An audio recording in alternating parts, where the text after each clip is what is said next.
Saudara, tim kuasa hukum Roy Suryo CS mengaku gelar perkara khusus yang dilakukan penyidik pada Senin lalu tidak sesuai harapan.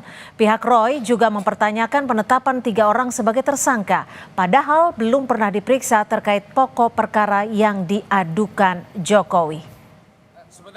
Hal ini disampaikan tim kuasa hukum Roy Suryo CS dalam konferensi pers hari ini. Dalam pernyataannya, kubu Roy menyinggung soal gelar perkara khusus yang tidak ada bedanya dengan apa yang dilakukan saat gelar perkara di Mabes Polri.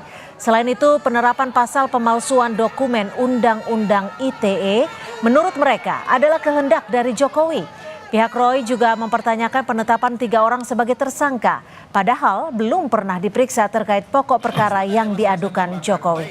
Selain ijazah Joko Widodo, jadi kami menduga tadinya akan ada gelar bukti yang dijejer sehingga kami bisa melihat. Ya, tetapi ternyata tidak, hampir sama repetisi apa yang terjadi di Baris Mabes Polri, ya ini hanya mendeskripsikan kasus dan apa saja yang sudah dilakukan oleh penyidik.